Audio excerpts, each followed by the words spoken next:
ठीक है, हम लोग हिस्ट्री के एंशिएंट हिस्ट्री वाले पार्ट के लेक्चर थर्ड जो कि रिलीजियस मूवमेंट है उस पर आ गए हैं। तो क्या क्या टॉपिक्स देख लेते हैं। टॉपिक्स जो भी हमको कवर करना है इसमें, काउजेज ऑफ रिलीजियस मूवमेंट, इसके अलावा Buddhism and Jainism, other sects हम लोग देखेंगे। तो सबसे पहला देखते हैं हम लोग क्या causes of religious movement. Causes of religious movement में क्या क्या देखते हैं। यहाँ पर डिग्रेडेशन ऑफ वैदिक रिलीजन है, ठीक है। मतलब वैदिक रिलीजन इस वक्त तक क्या हो रहा था, यहाँ पर काफ़ी ज़्यादा उसमें मतलब वो सब डिग्रेडेशन हमको देखने को मिलता है। इसके अलावा डोमिनेंस हमको देखने को मिलता है प्रिस्टली क्लास में। इसके अलावा इंक्रीज़ यहाँ पर दिख रहा था किस चीज़ों का, सैक्रिफाइसेस का, ठीक है। कास्ट सिस्टम काफ़ी ज़्यादा रिजिड हो चुका था, या जिसको वर्ण सिस्टम बोल रहे हैं, काफ़ी ज़्यादा ये क्या हो गया था, कास्ट सिस्टम रिजिड हो गया था इस वक्त तक।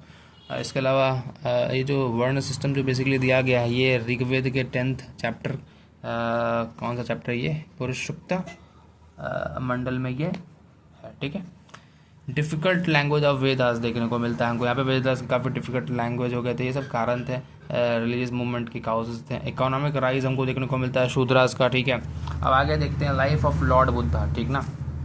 तो वो सब कारण था रिलीजियस मूवमेंट का। अब आगे देखते हैं क्या, life of Lord Buddha and rise of Buddhism, ठीक है। ये हम लोग देखेंगे। देखो लॉर्ड बुद्धा, ठीक है, ओरिजिनली इनका जो नाम, ओरिजिनली ये नोन एज प्रिंस सिद्धार्थ। इनको ओरिजिनली हम लोग किस नाम से जानते हैं, मतलब ये किस प्रिंस सिद्धार्थ के तौर पे ये ओरिजिनली नोन है। ये इनका जन्म हुआ था किंग सुधोधन के यहाँ एंड क्वीन महामाया के यहाँ, ठीक है। और इनके जो फादर जो थे वो किंग थे बेसिकली, ठीक है, शाक्य किंगडम के। He was brought up by his step mother. और जब उनकी माता जी का अनटाइमली डेथ हुआ तो उनकी स्टेप मदर गौतमी जी उनकी देखभाल करती हैं, ठीक है। अब आगे देखते हैं इनका जो विवाह हुआ था यशोधरा जी के साथ हुआ था। एंड ऑल्सो हैड, इनके पास एक बेटा भी था, इनका एक अपना सन भी था, ठीक है। और उनका नाम था राहुल। अच्छा, also had a son from, हाँ उनका नाम था राहुल, ठीक है। यहाँ पे आई थिंक गलत हो गया, यहाँ पे हेज होना चाहिए, है ना, फ्रॉम हेज। चार छोड़ो, आगे देखते हैं हम लोग। यहाँ पे देखो 4 साइड्स, इसको बाद में 4 साइड्स देखने को मिलते हैं, ठीक है, जिनके कारण से इनकी ज़िंदगी काफ़ी हद तक इनका लाइफ बदल गया था। तो वो 4 साइड्स क्या है, ओल्ड मैन, फर्स्ट सिक मैन, ठीक है, दूसरा थर्ड डेड बॉडी, और ऐसे ठीक एक सन्यासी को। तो ये 4 साइड्स जो थी, ये जो 4 दृश्य जो थे, जब गौतम बुद्ध, जब सिद्धार्थ, प्रिंस सिद्धार्थ, जब उन्होंने जब इन चीज़ों को देखा तो उनका लाइफ काफ़ी ज़्यादा चेंज हो गया और वो क्या बन गए, एक सन्यासी बन गए, ठीक है। अब आगे देखते हैं हम लोग। हाँ, अब देखते हैं जो मेजर इवेंट है in the life of Lord Buddha. Lord Buddha के लाइफ में जो मेजर इवेंट क्या क्या था। पहला तो बर्थ सिंबल, जो भी एक लोटस है और एक बुल एलिफेंट है। दूसरा हमको क्या देखने को मिलता है, महाविनिष्क्रमण, जो कि वो हॉर्स चैरिट, मतलब कि बेसिकली वो अपने राज्य को घूमने को जो निकले थे, तो उसी वक्त तो उन्होंने 4 साइट्स देखे थे, तो उसी के कारण तो उनका लाइफ काफ़ी हद तक बदल गया। तीसरा निर्वाण, जो कि सुप्रीम नॉलेज है, सुप्रीम नॉलेज नहीं, सुप्रीम, हाँ बिल्कुल ये सुप्रीम नॉलेज होना चाहिए था, यहाँ पे ये लैंग्वेज गलत है यहाँ पे, ठीक है। पीपल के पेड़ के नीचे जब उनको ज्ञान मिला था, जो गया में वो लोग वो गए थे, पता क्या चक्र है। अब देखो धर्म चक्र परिवर्तना, सारनाथ में उन्होंने पहला सरमन दिया था, ठीक है। नंबर 5 महापरिनिर्वाण, ठीक है। तो ये चीज़ें थी, ये सब मेजर इवेंट थे लाइफ ऑफ लॉर्ड बुद्धा के। आगे देखते हैं हम लोग यहाँ पे स्तूप देखते हैं, ठीक है। एक आर्किटेक्चर है जो कि स्टार्ट हुआ था बिल्डिंग इन मॉडर्न पीरियड में, ठीक है, बिल्डिंग, बड़े बुद्धिस्ट मॉन्क के अवशेष को जो प्रिजर्व करके रखा गया है, उसी को हम लोग यहाँ पे मतलब यहाँ पे स्तूप में बड़े जो बुद्धिस्ट मॉन्क होते हैं उनके अवशेषों को प्रिजर्व करके रखा गया है, ठीक ना। आगे देखते हैं 4 नोबल ट्रुथ जो लॉर्ड बुद्धा के कौन कौन से, फटाफट देख लेते हैं कौन कौन है। नेम ऑफ लॉर्ड बुद्धा कि क्या क्या यहाँ पे, अच्छा 4 नोबल ट्रुथ मैंने नीचे दिया हुआ। फिलहाल हम लोग देखेंगे क्या भी लॉर्ड बुद्धा के नाम क्या क्या है। पहला तो इनका नाम सिद्धार्थ है, ठीक है। दूसरा बुद्ध, जब उनकी बुद्धि जागृत हो गई थी, इनलाइटेंड वन, बुद्ध का मतलब क्या है, इनलाइटेंड वन, ठीक है। नंबर 3 तथागत, जैसा आया हूँ वैसा ही जाऊँगा। नंबर 4 इनका क्या नाम था, शाक्य मुनि, ठीक है, क्योंकि ये शाक्य क्षत्रिय क्लैन से बिलोंग करते थे, तो इस कारण से शाक्य मुनि भी इनका नाम पड़ा, ठीक है। जो 4 नोबल ट्रुथ था जो लॉर्ड बुद्धा ने, जो यहाँ पे देखने को मिलता है। यहाँ पे 4 noble truth of Lord Buddha क्या क्या है यहाँ पे। Life is full of sorrow, life क्या है, फुल ऑफ सॉरो से भरा हुआ है, ठीक है। तो अब इस सॉरो का क्या कारण है, डिज़ायर, चाह, डिज़ायर जो है यही काउज है सॉरो का, ठीक है। सॉरो कैन बी, लेकिन इस सॉरो को तुम इरेडिकेट भी कर सकते हो, हटा भी सकते हो अपनी ज़िंदगी में से। देखो हटाने के लिए कौन से पाथवेज है, तो देखो यहाँ पे 8 फोल्ड पाथ, ठीक है। इरेडिकेट कर सकते हो सॉरो को, ठीक है। अगर तुम इन 8 फोल्ड पाथ पे अगर इनको यदि तुम देखते हो, इनको यदि अपने जीवन में ढालने की कोशिश करते हो तो तुम सौरभ से दुख से निदान पा सकते हो। देखते हैं ये 8 फोल्ड पाथ्स क्या क्या है। सबसे पहला चीज़ क्या है देखते हैं, राइट व्यू। ठीक है, right view, right intention, right speech, right action, right livelihood, right effort, right concentration, right mindfulness. तो ये है 8 फोल्ड पाथ। ठीक है, देखते हैं यहाँ पे राइट का मतलब यहाँ पे क्या है, when practised by following a middle path. ठीक है, मतलब ना मिडिल पाथ का कहने का मतलब ये है कि ना ही ज़्यादा मतलब बहुत ज़्यादा हार्श करना, ना ही मतलब बहुत कम करना, मतलब एक ऐसा पाथ लो जिससे कि मतलब जिसको तुम कर पाओ। ठीक है, अब एक ही बार में तुम एकदम हाई लेवल पे चले जाओगे तो हर हमेशा तो उतने लेवल पे तुम नहीं रह पाओगे। ठीक है, आप कुछ नहीं कर रहे हो तो वो तो बहुत ज़्यादा बेकार है।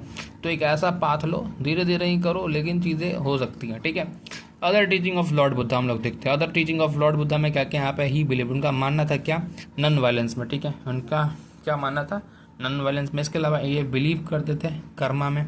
ठीक है, इनका बिलीव था इन रीबर्थ में। ठीक है, ये रिजेक्ट करते थे अथॉरिटी ऑफ वेदास को। इसके अलावा he rejected the existence of God, इन्होंने रिजेक्ट किया था एग्जिस्टेंस ऑफ गॉड को। ठीक है, इसके अलावा इन्होंने he rejected the existence of soul. आगे देखते हैं लिटरेचर।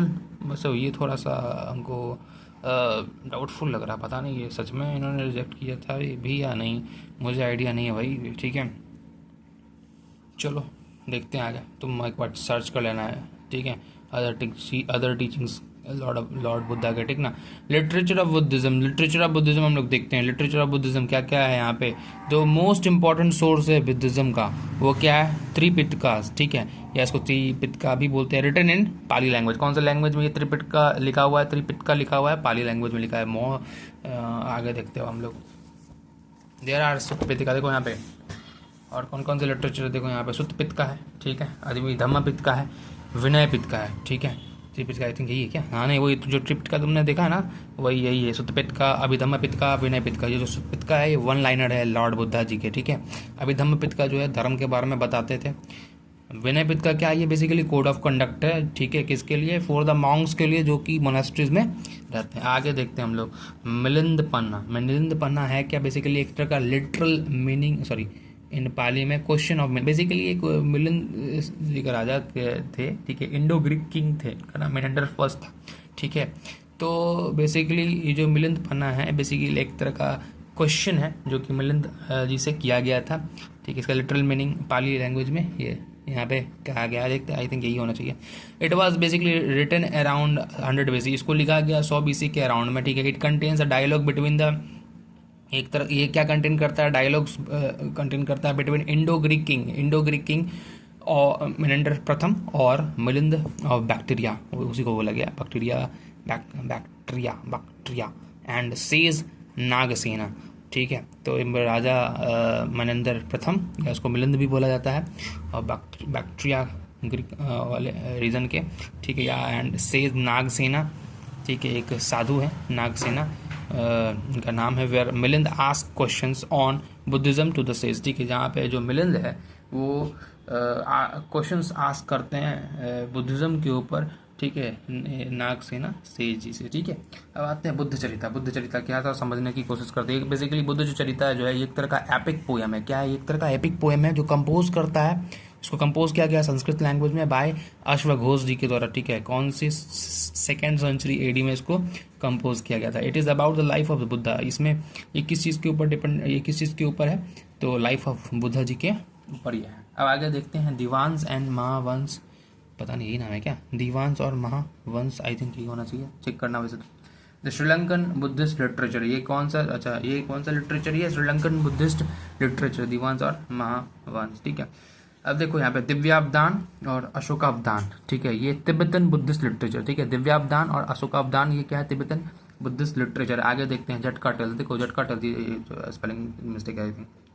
झटका टेल्स जो है ये स्टोरीज है previous birth of Lord Buddha. ठीक है, लॉर्ड बुद्धा जी के जो मतलब कि जो पिछले जो जन्म है, ठीक है, तो उनकी ये कहानियाँ। ठीक है, 550 जन्मों की ये कहानी, आई थिंक ऐसा देखते हैं, देखना सचमुच में है या नहीं है। ठीक है, चेक करना इसके ऊपर। अब देखो जो झटका टेल्स है, बेसिकली झटका टेल्स जो है विष्णुदत्त शर्मा ने पंचतंत्र की रचना, सॉरी अच्छा झटका टेल्स से इंस्पायर होकर जो विष्णु दत्त शर्मा जी है ना, इन्होंने क्या लिखा है, पंचतंत्र की रचना की है। ठीक है, तो जो मिल जाए एक बार पढ़ के देखना भाई, पिछले 550 जन्मों में क्या स्टोरीज थी, प्रीवियस बर्थ क्या थे लॉर्ड बुद्धा जी के। ठीक है, चलो आगे देखते हैं। हाँ, लॉर्ड बुद्धा जी को आई थिंक कंप्लीट हो चुका लॉर्ड बुद्धा। ठीक है, अब हम लोग आते हैं जैनिज्म के ऊपर। ठीक है, अब जैनिज्म को फटाफट देखते हैं। देखो, जैनिज्म जो है ओरिजिनली नोन एज निर्गंत सेक्ट। ठीक है, जो जैनिज्म है उसको ओरिजिनली किस नाम से जाना जाता था, ये निर्गंत सेक्ट के नाम से या फिर श्रमन्स के नाम से। ठीक है, ये जो ट्रेडिशन है इसको फाउंड किया गया, the tradition was founded by Lord Rishabh Dev. ठीक है, ये जो ट्रेडिशन है ये इसको किसके द्वारा फाउंड किया गया था, लॉर्ड ऋषभ देव जी के द्वारा। ठीक है, जिसको आदिनाथ भी बोला जाता है। ये जम्बू द्वीप बेसिकली इंडिया का पुराना नाम है ना। हाँ, जम्बू द्वीप। ठीक है, जम्बू द्वीप ये पहले तीर्थांकर थे। ठीक है, 24 तीर्थांकरों में ये फर्स्ट तीर्थांकर थे। ठीक है, लॉर्ड ऋषभ देव। ठीक है, आदिनाथ के नाम से भी इनको जाना जाता है। ठीक है, और हम लोग बीच में और भी बहुत सारे तीर्थांकर है। ठीक है, लेकिन हम यहाँ पे आते हैं 23rd तीर्थांकर के ऊपर। ठीक है, जो कि 750 BC के अराउंड में यहाँ पे है। Was the first historical figure, ये पहले हिस्टोरिकल फिगर थे नेम्ड लॉर्ड पार्श्वनाथ। ठीक है, इनका नाम क्या है, लॉर्ड पार्श्वनाथ के नाम से इनको जाना जाता था। ठीक है, ये प्रिंस थे, कहाँ के, काशी के। कहाँ के प्रिंस थे, ये काशी के प्रिंस थे। Who become an ascetic, ascetic I think सन्यासी ये बन गए। ठीक है, एंड अचीव इन्होंने किया, क्या अचीव किया, कैवलियर। कैवलियर यहाँ पर क्या है, सुप्रीम नॉलेज है। ठीक है, जैसे उसमें ऐसे बुद्ध धर्म में वहाँ पर निर्वाण की प्राप्ति हो रही, निर्वाण के बारे में बताया गया था, जो कि वो सुप्रीम नॉलेज था। वहाँ पे इनलाइटेड वन बेसिकली वहाँ पे बोला गया था, बुद्धि जागृत ना। ठीक है, इसी तरीके से यहाँ पे जो कैवलियर है, यहाँ पे ये सुप्रीम नॉलेज है। ठीक ना, आगे देखते हैं। यहाँ पे एट सम्मेद शिखर, इन्होंने कहाँ पे भैया किया था, तो सम्मेद शिखर के ऊपर इनको क्या हुआ था, मतलब इन्होंने क्या बोलते हैं मतलब ध्यान एकत्रित किया होगा। ठीक है, वो एक लॉन्ग प्रोसीजर। ठीक है, खैर कहाँ पे इनको बुद्धि, यहाँ पे इनको कैवल्य की प्राप्ति हुई थी एट सम्मेद शिखर। ठीक है, कैवल्य की प्राप्ति कहाँ पे हुई थी इनको, सम्मेद शिखर के ऊपर। ठीक है, अब ये सम्मेद शिखर है कहाँ, बेसिकली ये पहाड़ी है कहाँ, जो कि झारखंड में। ठीक है, अब आते हैं 24 तीर्थांकर के ऊपर। कौन से तीर्थांकर के ऊपर, 24 तीर्थांकर के ऊपर हम लोग आ गए हैं। ठीक है, ये 540 से 468 BC के अराउंड है। ठीक है, इस कंसिडर, इनको कंसिडर किया गया है as a founder of Jainism. इनको क्या कंसिडर किया गया है, फाउंडर ऑफ जैनिज्म का। He was the Prince of Vaishali, ये कहाँ के प्रिंस थे, ये वैशाली के प्रिंस थे। ठीक है, इन्होंने अचीव किया था कैवल्य, इनको कैवल्य की प्राप्ति हुई थी, यानी कि सुप्रीम नॉलेज की प्राप्ति हुई थी। कहाँ पे, जिम भी का ग्राम, जो कि कहाँ है, वैशाली के अराउंड है। ठीक है, आगे आते हैं हम लोग लॉर्ड पार्श्वनाथ, जो कि 23rd तीर्थांकर थे। ठीक है, लॉर्ड पार्श्वनाथ जो कि क्या थे, 23rd तीर्थांकर थे। ठीक है, और ये बेसिकली कहाँ के प्रिंस थे, ये काशी के प्रिंस थे। समझ में आया बात, जो बाद में क्या हो गया, एसेटिक बन गए, मतलब कि सन्यासी बन गए। ठीक है, जिन्होंने इनको कैवल्य की प्राप्ति हुई सम्मेद शिखर, जो कि कहाँ है, झारखंड में। ठीक है ना, he was the Prince of Kashi. ठीक है, ही अटेंड, इनको कैवल्य प्राप्त हुआ कहाँ, सम्मेद शिखर के ऊपर। इनकी टीचिंग्स क्या क्या देखते हैं यहाँ पे, इनकी टीचिंग्स जो है सत्य जो सत्य बोलना, जिसे सिद्ध किया जा सके। ठीक है, अहिंसा है, असत्य। ठीक है, धोखा नहीं देना, बिना पूछे किसी की वस्तु को नहीं लेना। ठीक है, अपरिग्रह, जरूरत से ज़्यादा वेल्थ इकट्ठा नहीं करना। ठीक है, तो ये 4 टीचिंग्स थी, सत्य, अहिंसा, असत्य, अपरिग्रह। ठीक है, तो ये इनकी टीचिंग्स थी।